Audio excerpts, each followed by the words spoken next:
कल आपका आईसीएमआर का एग्जाम है और जैसा कि आपका एग्जाम है, आपको थोड़ा सा टेंशन हो रही होगी, थोड़ा स्ट्रेस हो रहा होगा कि आपका एग्जाम आईसीएमआर का कैसा जाएगा।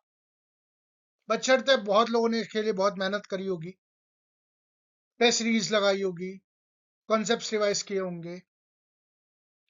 तो उसी टेंशन को थोड़ा सा रिलैक्स करने के लिए मैं आपके सामने कुछ टिप्स और ट्रिक्स लेके आ रहा हूँ। बहुत बहुत सिंपल सी है, कुछ उसमें हाई फाई नहीं है, कुछ रॉकेट साइंस नहीं है।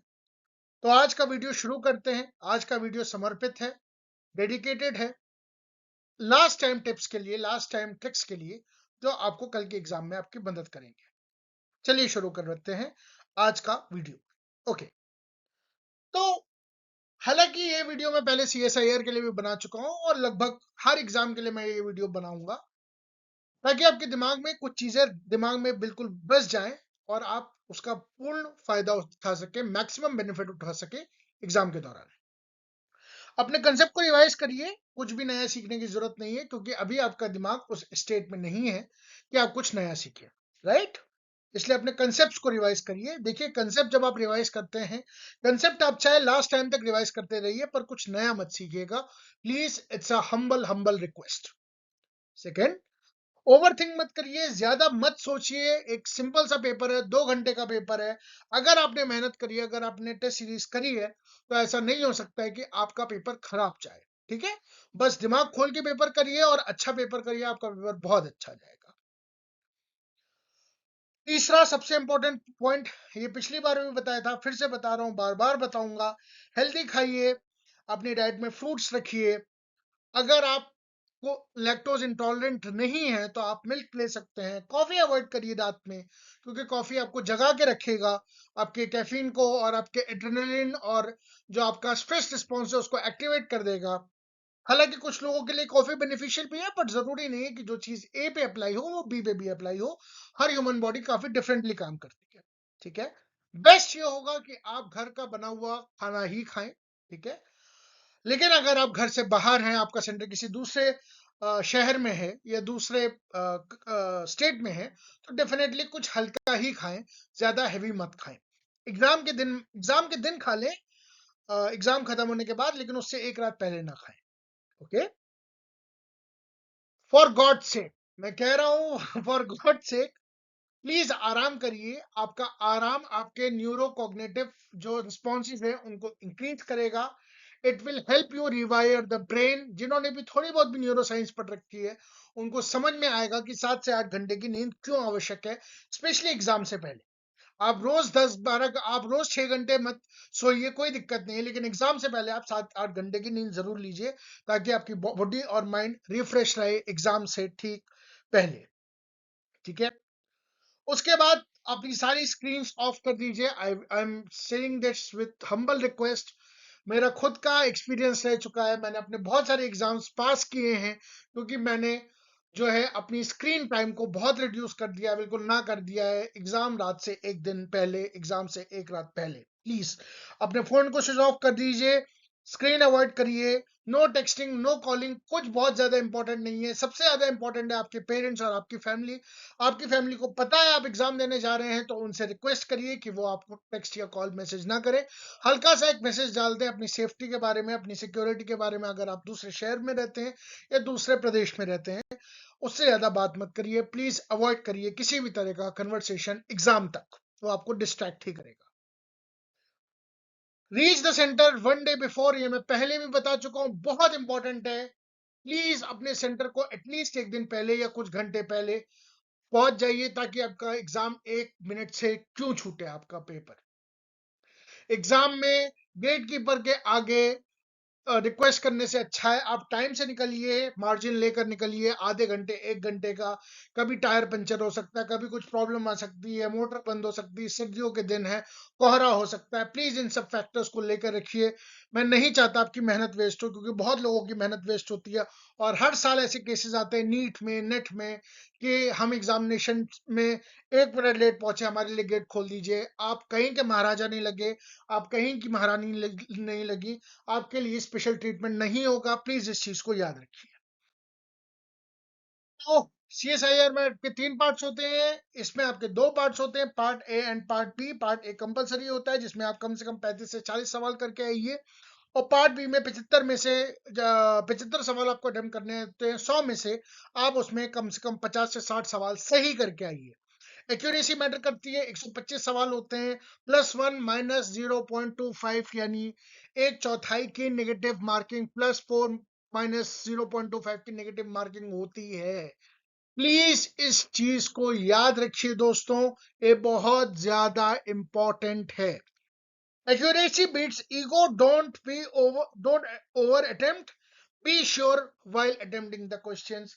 ये मैंने CSIR में भी बताया था, ये मैं ICMR में भी बताऊंगा, ये मैं गेट में भी बताऊंगा, ये मैं DBT में भी बताऊंगा। हर एग्जामिनर क्षण में आपसे ये कहूंगा, एक्यूरेसी बीट्स ईगो। अगर आपको कोई चीज याद नहीं आ रही है, कंफ्यूजन हो रहा है, प्लीज मत अटेम्प्ट करिए, it will be a suicidal attempt. ठीक है, अगर आप इतना एक्यूरेसी रखते हैं, 35 और 50 कितने हो गए, 85 क्वेश्चंस, और 60 और 40 हो गए 100 क्वेश्चंस। अगर आपके 85 आउट ऑफ 100 125 मार्क्स आ रहे हैं, तो 85 आउट ऑफ 85 डिवाइडेड बाय 125 कितना होगा, जरा कैलकुलेट करिए। 85 डिवाइडेड बाय 125, इतनी मैथ्स करिए। अगर ये 5 से कटता है तो ये 17 आ जाएगा, और ये 5 से कटता है तो ये 25 आ जाएगा। ठीक है, 25 इंटू 4, 68%। हाँ, तो ये आपका थोड़ा सा मार्जिन रहेगा, आप इसमें 5 नंबर और बढ़ा लीजिए, यानी 90 तक अगर आपके नंबर आ जाते हैं 150 में, अगर आपके 90 नंबर तक आ जाते हैं, if you are scoring 90 marks, तो आपकी पोजीशन काफी स्ट्रांग हो जाएगी, क्योंकि इसकी कट ऑफ हाई जाती है जनरल कैटेगरी के लिए। जब जनरल के लिए आई जाती है तो लगभग सबके लिए आई जाती है। ठीक है, तो कम से कम इस चीज को कोशिश करिए कि आपके 85 टू 90 क्वेश्चन सही हो, तभी आपका आगे बात बनेगी। ठीक है, आगे चलते हैं।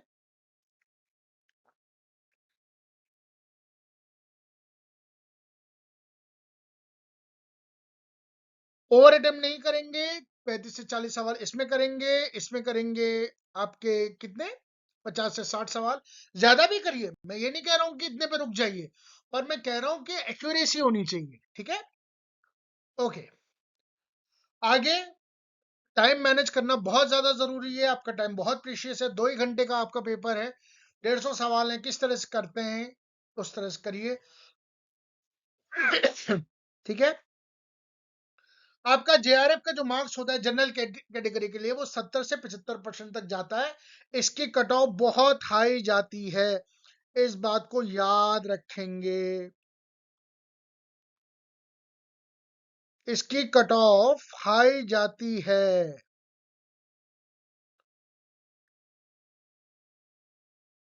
इस बात को याद रखेंगे, इसलिए सुसाइडल क्वेश्चंस अटेम्प्ट नहीं करेंगे। ठीक है, इसकी कट ऑफ बहुत हाई जाती है। आगे चलते हैं। All the best, all the best, all the best, wishing you a very very very good luck, very warm wishes to you and your preparation and your confidence। Confident होके paper करिए और अपने JRF को लेकर आइए। ठीक है, last में आपसे यही कहूंगा, अपनी सेहत का बहुत ध्यान रखिए, अपने दिमाग का बहुत ध्यान रखिए। कल आपका पेपर है, एक इंपॉर्टेंट पेपर है, एक इंपॉर्टेंट इवेंट है। अगर आपको मेरी वीडियोस यूजफुल लग रही हो तो प्लीज लाइक, शेयर और सब्सक्राइब करिए। I am wishing you a very happy learning, a very auspicious paper today, tomorrow, ताकि आपका दिन बहुत ऑस्पिशियस रहे। ठीक है, और आप अपने पेपर में बहुत अच्छा स्कोर कर पाए। ये बात याद रखिएगा कि इस पेपर की कट ऑफ हाई जाती है। हाँ, वो पेपर टू पेपर भी डिपेंड कर सकती है, बट हाँ जनरली इसकी कट ऑफ हाई जाती है। बाकी मुझे लगता है कि आपको मेरी ICMR की सीरीज से भी फायदा हुआ होगा। तब अगर आपको कोई शिकायत करनी हो तो कमेंट बॉक्स में लिख दीजिए। ठीक है, और अगर कुछ नया, कुछ तारीफ करनी हो तो भी कमेंट बॉक्स खुला है आप सबके लिए। आप फीडबैक देंगे तभी मैं इम्प्रूव कर पाऊंगा। इस छोटे से वीडियो को देखने के लिए थैंक यू सो मच। ये 10 मिनट का वीडियो है। मिलते हैं आपसे जल्दी ही डीएनए रेप्लिकेशन के टॉपिक पे, और उसके साथ साथ हम थोड़ा सा हार्डी विंगर इक्विलिब्रियम भी समझेंगे। आईसीएमआर के पेपर के बाद हम गेट की सीरीज भी ला रहे हैं आपके लिए। मिलते हैं आपसे बहुत जल्द, ठीक है? Take care, bye, and like, share, subscribe to growing together with Shrish for more such content. Take care.